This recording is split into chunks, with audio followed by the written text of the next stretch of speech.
Como vai, candidato a vereador? Hoje eu estou aqui com o Alessandro Costa, um expert, um aficionado por direito eleitoral, e ele vai falar para a gente de propaganda eleitoral e propaganda também num sentido muito mais amplo. Ele vai ser muito elucidativo em esclarecer, em fazer as devidas diferenciações entre os tipos de propaganda existentes. Alessandro, tudo bom com você? Tá ótimo. Eu queria saber de você o que você pretende oferecer nessa palestra para o candidato a vereador e falar para ele também a importância dele seguir as normas eleitorais para ter uma imagem boa perante o seu eleitor.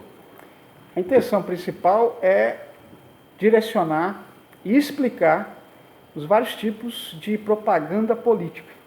Nesse caso, a gente pretende diferenciar a propaganda eleitoral da propaganda partidária, da propaganda intrapartidária e falarmos também da propaganda institucional, ou seja, essas 4 modalidades de propaganda configuram o que a gente chama de propaganda política, sendo o gênero a propaganda política e essas 4 modalidades, as especialidades dessa propaganda. Importante entender cada uma delas, porque elas interferem diretamente, tanto na campanha precedente, na pré-campanha, quanto no momento que antecede as próprias convenções, falamos aí de propaganda intrapartidária, quando depois das convenções, efetivamente durante o período eleitoral, as propagandas eleitorais.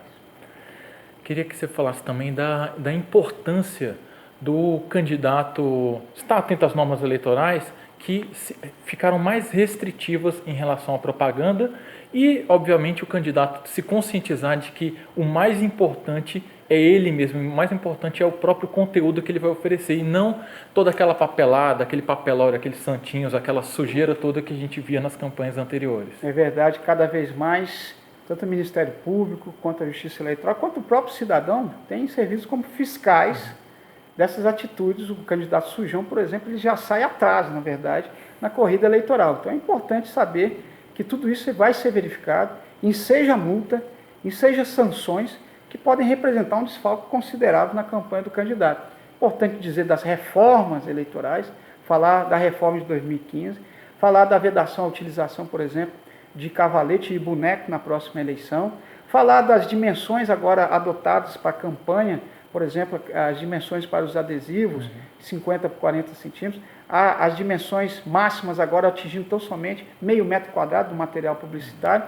Tudo isso são questões que merecem ser debatidas para que elucidem para os candidatos à vereança, os candidatos em geral, para as próximas eleições. É a primeira vez que vai ser aplicada essa legislação, então com certeza entendo que há uma série de dúvidas que aos poucos vão sendo solucionadas a partir de congressos como esse.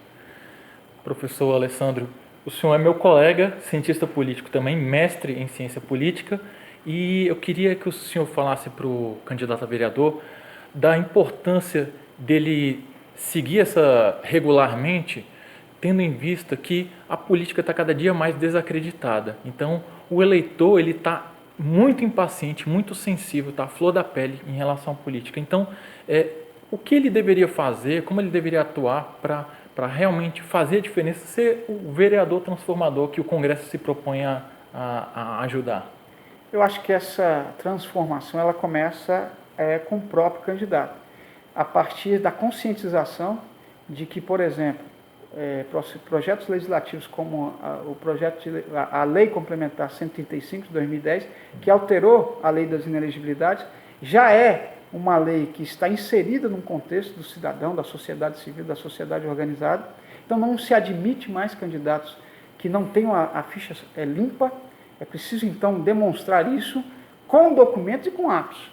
Então os atos começam, como eu disse, por exemplo, no início da campanha, por exemplo, a utilização correta de todos os instrumentos legais, o respeito aos prazos, o respeito à própria convenção, o respeito à hierarquia partidária, as deliberações traçadas na própria convenção, respeito às normas estatutárias.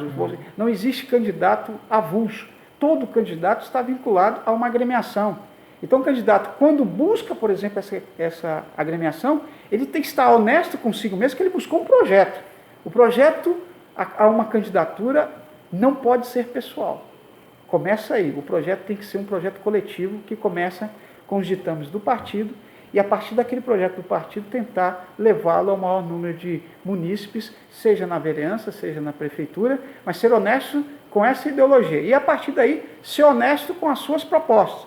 Como você bem disse, não adianta nada um ótimo material publicitário, um gasto vultuoso em material de campanha, se a proposta não é concebível. A proposta, temos que ter eleições. O candidato, para mim, o candidato transformador é aquele que apresenta a proposta. Eu quero ver proposta. Eu não quero ver o candidato com material muito bonito, com programas de rádio e televisão muito bem feitos, mas sem proposta. Então, o candidato transformador é aquele candidato que apresenta propostas robustas, propostas claras e que seja, obviamente, um respeitador de todas as regras eleitorais. Obrigado, professor. Se você ainda não se inscreveu no www.convertra.com.br, inscreva-se para assistir a palestra do professor Alessandro Costa e dos demais dezenas de especialistas que estarão conosco tratando de diversos assuntos, de direito eleitoral, de processo eleitoral, de eleições, de marketing e campanha e também de propostas transformadoras para o seu município.